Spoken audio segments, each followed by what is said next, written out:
সোমবার থেকেই শুরু জীবনের প্রথম বড় পরীক্ষা মাধ্যমিক। পরীক্ষার ঠিক আগেই পরীক্ষার্থীদের সহায়তায় বিশেষ হেল্পলাইন চালু করল কলকাতা পুলিশ। পরীক্ষার্থীরা যাতে নির্বিঘ্নে পরীক্ষা কেন্দ্রে পৌঁছতে পারেন সেই লক্ষ্যেই এই উদ্যোগ নেওয়া হয়েছে। কলকাতা পুলিশ জানিয়েছে, পরীক্ষা কেন্দ্রে পৌঁছতে গিয়ে কোনো সমস্যায় পড়লে পরীক্ষার্থীরা হেল্পলাইন নাম্বার 9432610039 ফোন করতে পারবেন। প্রয়োজনে পুলিশ কর্মীরা সরাসরি সাহায্যে এগিয়ে আসবেন।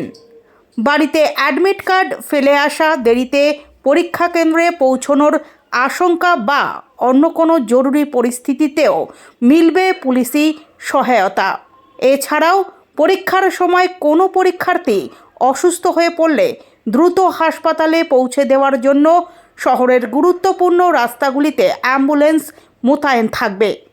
পরীক্ষার্থীদের নিরাপত্তা এবং সময় মতো পরীক্ষা কেন্দ্রে পৌঁছানো নিশ্চিত করতেই এই বিশেষ ব্যবস্থা নেওয়া হয়েছে।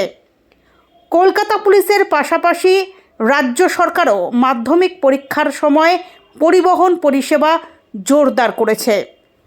কলকাতা ও পার্শ্ববর্তী জেলাগুলিতে পরীক্ষার 8 দিনের জন্য 15টি রুটে অন্তত 20টি অতিরিক্ত বাস চালানোর সিদ্ধান্ত নেওয়া হয়েছে। ফলে পরীক্ষার্থী ও অভিভাবকদের যাতায়াত নিয়ে আর দুশ্চিন্তায় পড়তে হবে না বলেই প্রশাসনের দাবি। চলতি বছরে মাধ্যমিক পরীক্ষা শুরু হলো 2রা ফেব্রুয়ারি এবং শেষ হবে 12ই ফেব্রুয়ারি। পরীক্ষা অনুষ্ঠিত হবে 2, 3, 6, 7, 9, 10 ও 12ই ফেব্রুয়ারি।